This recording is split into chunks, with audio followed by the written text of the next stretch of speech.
Hey friends, this is Eunice. Thank you for joining me today. I am sorry that I haven't done a video in the past 2 weeks, but it has been quite a time. And as some of you guys know, my husband and I, we traveled back to the East Coast to attend a funeral.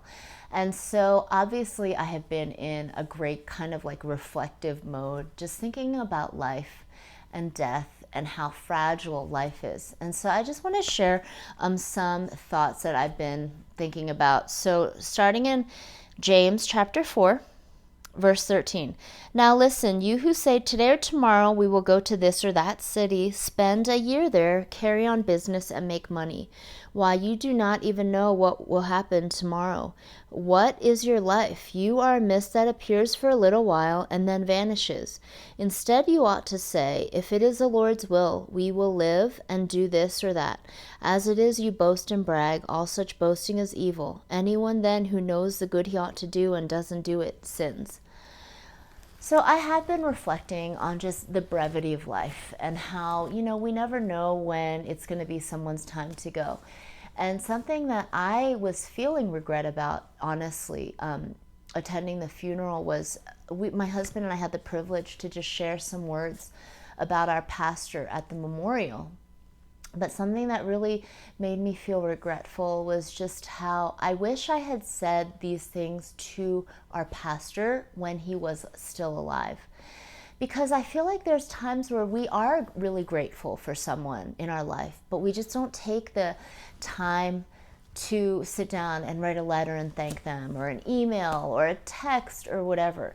I think that when we found out that our pastor had passed away, it really made Chris and I super reflective on life and how impactful his life was and his ministry and his love was in our life. And I was grateful that I got to share that at the funeral, that he could just hear us from heaven sharing, but also that his wife and his kids could hear, and his grandkids. But I guess the thing that really made me regretful in my heart and reflective was I really wish I had told our pastor this when he was still alive.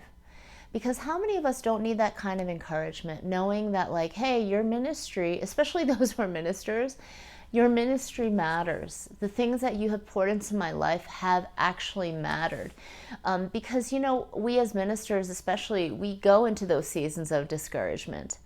And as I reflected on his life, I was just really grateful for so many things. And that's something that I just realized I regret that I had not shared that with him sooner. Something else cool, though, about that memorial time was so many people from all over the world flew in. And so it made me reflective on just friendships even. Friends that I literally have not seen in like 16 years. Like one of my good friends, she was one of my bridesmaids. She and I calculated we had not seen each other in like 16 years because we just moved around to different places, both of us. And so I thought about that, and I thought about just these friendships where we were coming together, and some of us, we've been friends for over 2 decades. Like before Chris and I even had met and had gotten married, we have some of these friendships, and we got to see them this weekend. And it just made me think about, man, I'm so grateful for the richness in our life of friends, but I'm also just a little like regretful that we hadn't kept in better touch with some of them. And I just think about that in life, like how many of us just live our day to day and we realize like later, man, all this time's gone by and like I hadn't kept in touch with that person, and I just love being with them, or like I don't know, it just made me think about that. Obviously, we each have our own capacity.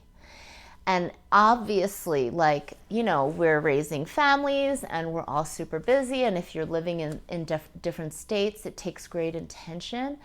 But it was just such a great weekend of just kind of like a gathering of kindred spirits. Friends, those kinds of friends that like you haven't talked to in like 10 years.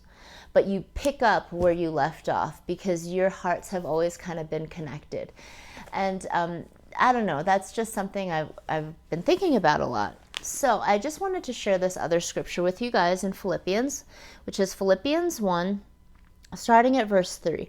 I thank my God every time I remember you. In all my prayers for all of you, I always pray with joy because of your partnership in the gospel from the first day until now, being confident of this, that he who began a good work in you will carry it on to completion until the day of Christ Jesus.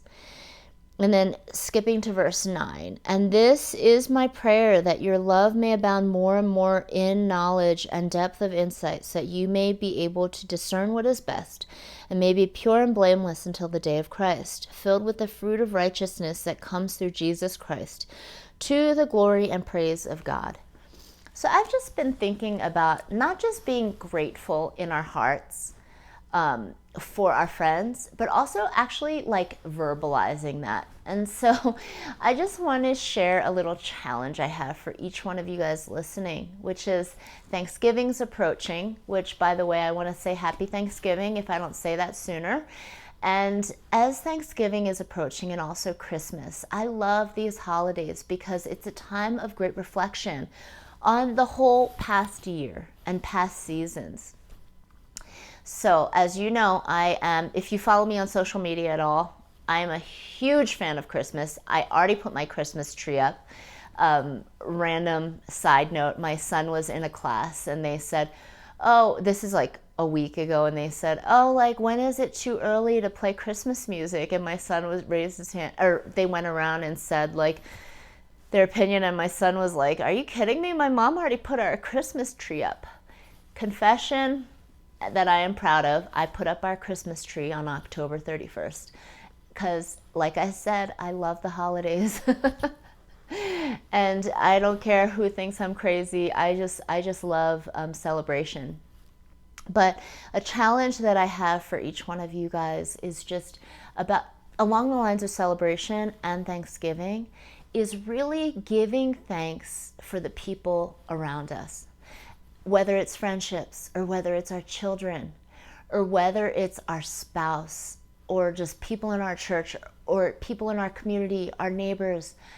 I just want to encourage every single person, instead of just thinking, I'm so thankful for them, to actually verbalize it. And that is my challenge to you guys. I just want to encourage each one of you guys to take a few minutes to pray after my video and just ask the Lord, who should I thank today? Who should I thank this season for the meaning that they have in my life? And I want to encourage you not just to pray and ask the Lord that, but to actually take an action step and verbalize it to them. Something I just decided in my heart this week is I don't want to live in regret of just wishing I had said certain things to certain people. Oh, they like under the assumption, oh, they already know I love them. Can't they see? Like, for example, let's say with our spouse, oh, they already know I love them. They already know how thankful I am that they do this or that or A, B, C, D, E. But do they actually know? Like, when is the last time you verbally said to your spouse, I love you? And also to our children. I hope, of course, that you say it every day. But if you don't, that is my challenge to you, is to verbalize and tell your spouse why you love and appreciate them. And also to our children, that each of our children would know how precious they are to us and that we would verbalize it.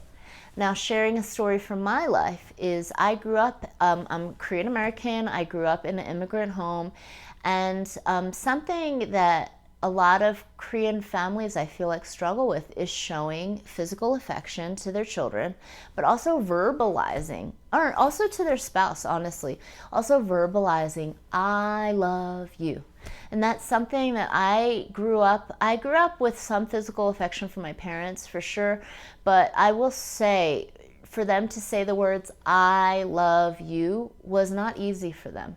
And that's something that my parents and I feel like learn to say to each other over time. Well, maybe not my dad, but definitely between me and my mom, which was huge because initially it is super awkward. It's like, hey, they should know I love them because I'm their daughter. Or they should know I love them because I made them this meal. Or they should know that I love them because A, B, C, and D, I bought them this gift. But how many of us have actually like verbalized, I love you, to the people that we truly love and we're grateful for? And I just want to encourage you guys this holiday season and every day of our lives.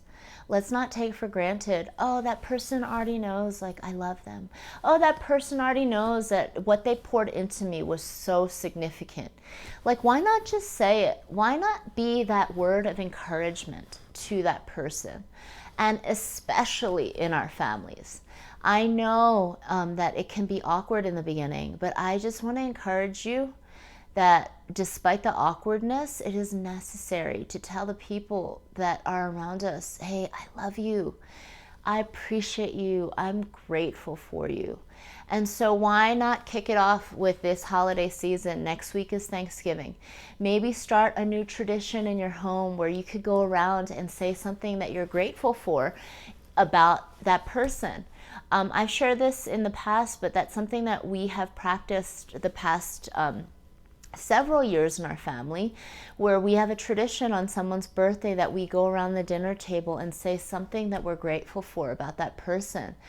And I feel like it's always like a little awkward initially, especially among the siblings. It's like a little awkward to tell your sibling like, oh, I'm thankful that you do this for me. But I feel like opening that space as parents for our kids to encourage each other has built just trust and love around the dinner table. And I just want to bless you guys with that idea and just say, hey, this is a year that we can start new traditions. I don't care how old your kids are. Even if they're, my age or something. If you're listening and you're older and you're like, oh, that just feels so awkward, you can start a new tradition. As long as we have breath in our lungs, we can start a new tradition with our family, even if it's awkward. And so that's something I just want to encourage every person listening is let's just spend this holiday season thanking one another for how significant they are in our lives and not wait for something terrible to happen and not wait till it's too late to be able to say something like that to someone. So that is just some of my random thoughts from these past 2 weeks. And I've just been so grateful to the Lord. I feel like if anything, this past weekend has just reminded me of just how grateful I am for the Lord's faithfulness in my life. Not just his faithfulness to me, but his faithfulness that shows up in actual real life people. And that is something I'm grateful for because there are just some friendships that are just so deep and rich that the Lord has given us. And I'm grateful. And I'm especially grateful even for the depth and richness in our marriage, my marriage with Chris. So I'll just publicly start with my encouragement to my husband is he has just been an anchor for our family and has been a rock to our family. And I'm grateful for his steadiness and his leadership because leadership, it could look so many different ways. But something that I feel like that Chris has taught me over the years is just to lead in love and in kindness. And I'm grateful for that. And so I just want to say that publicly. And I just want to also say how grateful I am for all of our friends who listen to our podcast. Chris and I are so grateful to you guys.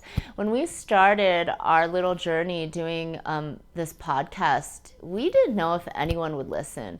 And it is such an encouragement every time we hear like, oh, I was blessed by this little podcast you guys did, or last month when you spoke about that, it was really something I was going through and it touched my heart. Like, guys, we are so grateful for all the feedback and that we even have some listeners.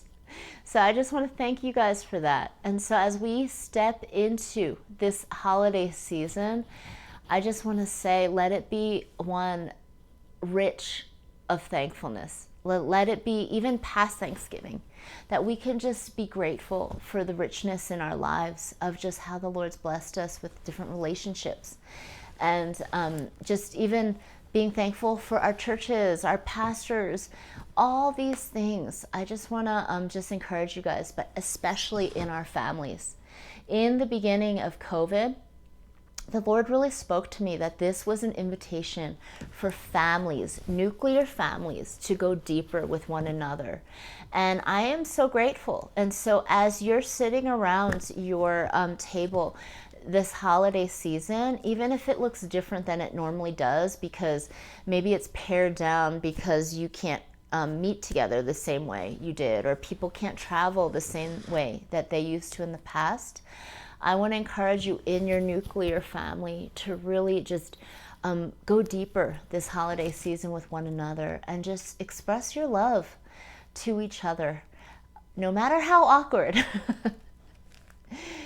So thank you guys so much for listening. I hope that you have a wonderful Thanksgiving.